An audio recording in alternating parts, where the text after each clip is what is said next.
Hi, I am very pleased to be being interviewed for this program. I'm Alan Thomas, and I'm an attorney in Atlanta, Georgia.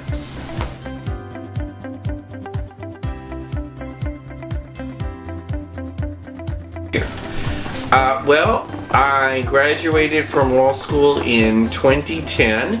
And at that point, it was a very difficult economy. There were no jobs to be found, so I managed to pull together a few things on my own and start my own practice. And for a little while, I had a job with a law firm, and that turned out to be pretty unsatisfactory. And so I went back to doing my own practice, most of which is doing closings. I got here because I had been teaching in high school and middle school in Fulton County for about 6 years after I graduated from college, and I decided that I wanted to move on to something with better prospects.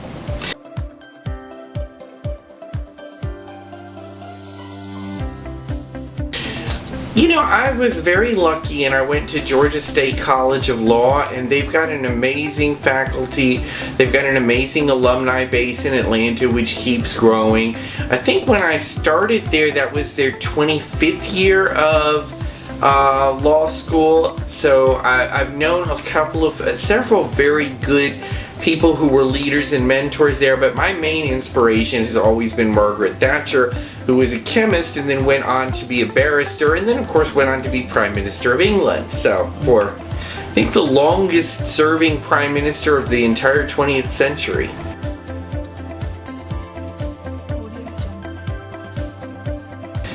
I think you have to, a lot of people come to me and they say, oh, you know, I think I should be an attorney because I really like to argue. That is actually a very small portion of the job, and 99% of what you end up doing is a lot of paperwork. So if you're good at paperwork, if you have excellent secretarial skills, you will make an excellent attorney, or at least that's part of it, because a lot of it is just billing and record keeping and making sure that this gets filed in the right way at the right time with the right court, and making sure all of your parties get summons. I have 2 cases going on right now with multiple parties, and you have to keep track of who's been summoned, who's been dismissed, who's got the copy of the petition, have they all gone out correctly, where are all the copies right now? Have we gotten responses? Was it properly filed? I'm working on a whole lot of deed prep right now, and a lot of it is very picky details, making sure all the numbers are right in the deeds, making sure that all the spellings are correct, making sure the grantees are correct, making sure you're not missing any details. So that's a really important part of being an attorney. Another really important part of being an attorney is you really have to like to read and write a lot. Your clients will come to you with very odd questions, and you have to be willing to spend a whole lot of time delving into those questions and every nuance of every question and researching, well, can I do this? How can I do this? You have to know how to ask the questions and do the legal research. Nowadays, we have it so much better than we had it, 30 years ago, where you can Google pretty much anything, anywhere, at any time. And of course, there are legal databases that you can use, which you would learn how to use in law school, that will help you, but they're expensive subscription services. So for a lot of smaller attorneys, it's not worth the expensive subscription service, but you can still do a lot of your legal research online. But you have to really be willing to do a lot of reading and writing to be an attorney. And I think the third, if you wanted to pick 3 key skills, I think the third key skill is dealing well with others, because you're going to have a lot of people that you have to deal with. If you don't like people, this is not really a good job to be in unless you end up in a field, an area of law where you aren't dealing with people. But your clients will call you and start bugging you at all hours of the day and all hours of the night and repeatedly, and if you aren't looking forward at some level to helping those people, you're not going to be good at this. The other thing is that you are going to have to deal with a lot of opposing counsel and judges and court clerks, and you have to know how to ask for something in a way which is polite, respectful, and get somebody on board.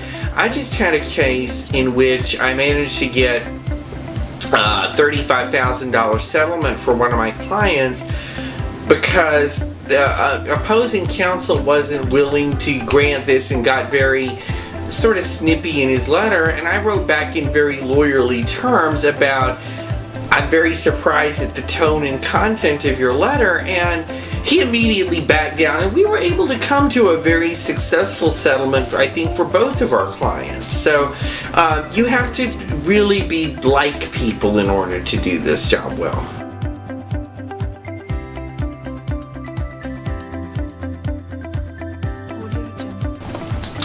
Well, again, the practice of law is so extremely broad. It's very hard to generalize, and I'm not going to do that. I can tell you about what my particular advantages and my particular disadvantages are. As I said, I'm in private practice, I'm in solo practice. I think you have advantages in terms of you get to set a lot of your own schedule, you get to set a lot of your own hours, you get to set a lot of your own workload and workflow. Some of the disadvantage of that is you don't have a predictable income, so you can get a whole lot of work at one time and very little a lot of the rest of the time. You can also get and things like a lot of things where they're out looking to verify income, like mortgage applications, loan applications. Sometimes those things can get a little difficult because you're self-employed. So your one goal is to have as little money on paper as possible, and then of course if you're trying to get credit, then you want to get as much money on paper as possible. So that can be a disadvantage. I like being able to choose my own clients. I like to be able to say no to people or gently discourage them when either they don't have a case or it's going to be burdensome or it's not a good fit for me. I can refer them to somebody else. So I have a lot of flexibility in what I do and how I do it.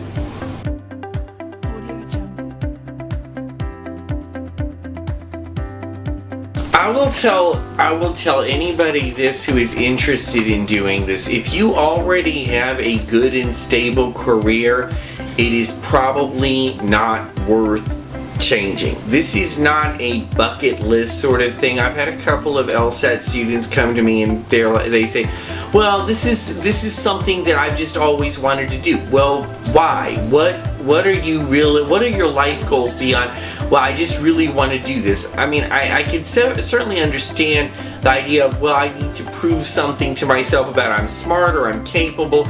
But if you're already in a career where you're making good money and you're reasonably happy and it's stable, I would strongly recommend against this because law school is very brutal.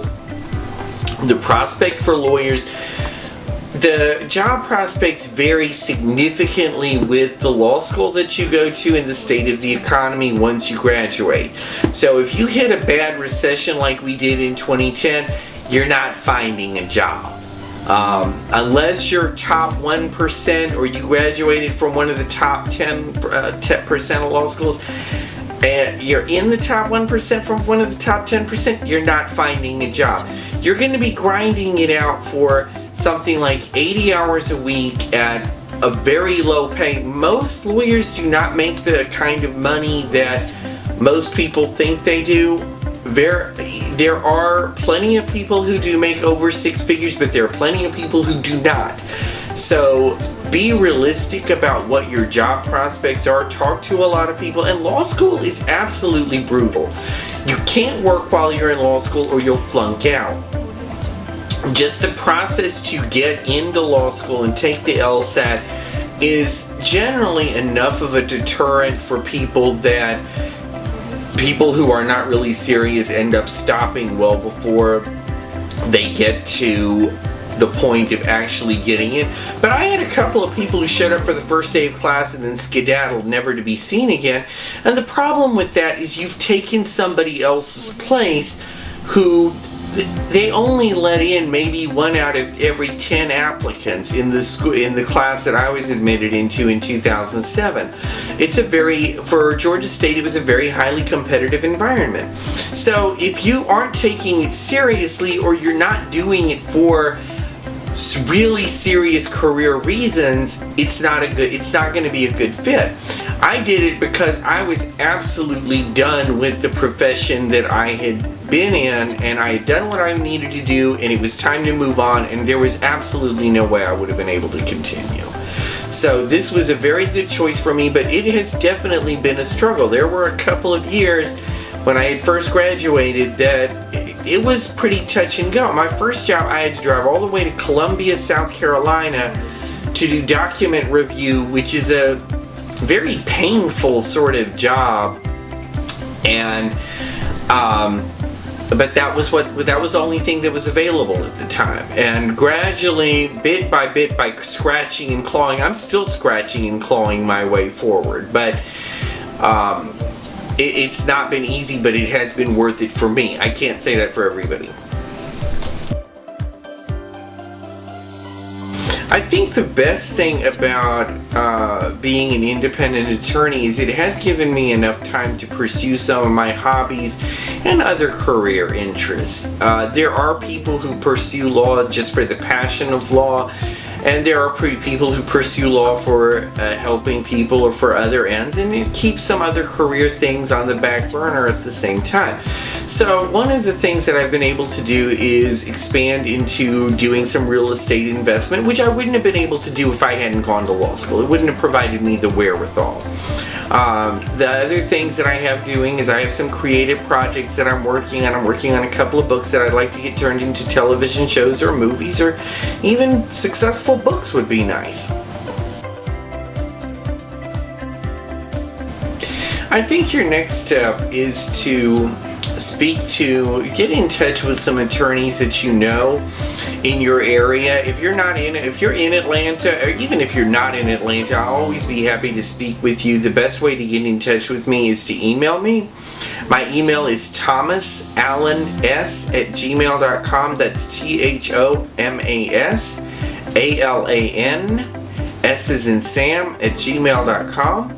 And sort out where you are, why are you interested, talk to some attorneys, and most attorneys are always happy to talk to people who are interested. Wherever you are, there's probably a law school near you. They have events and receptions and things all the time. You can talk to their director of admissions about attending some events. So you can talk to students and faculty and possibly some alumni about whether you might or might not be a good fit.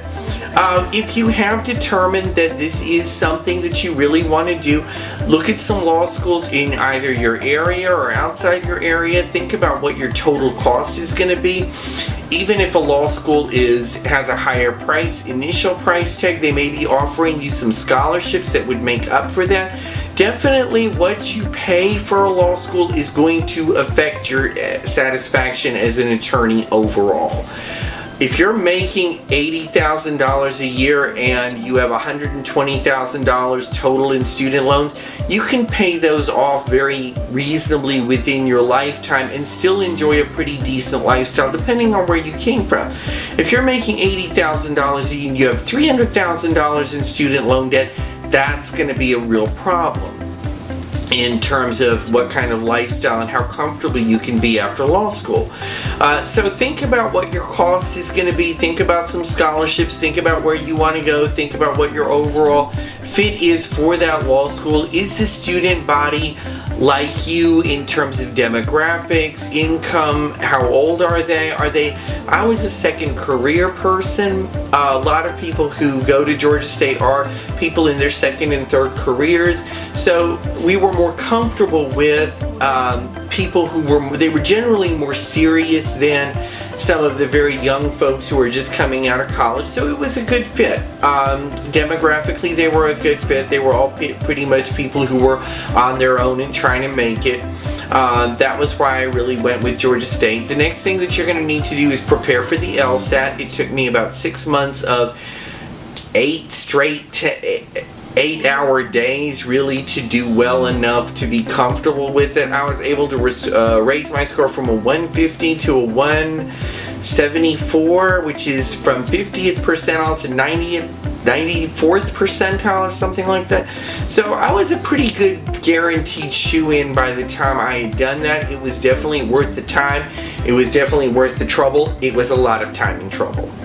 And then you get once you get a good score on the LSAT, don't take it without having taken your practice test. Take it once, do it right, do it once, do it right, never do it again. Don't take it just to see what it's like, because they count your score against you. They average it with your next higher score, so you don't want to do that. The next thing that you want to do, so get your applications together and send them to the law schools that you're really interested in. Pick the one that you like the best, and there you are. You're off to law school.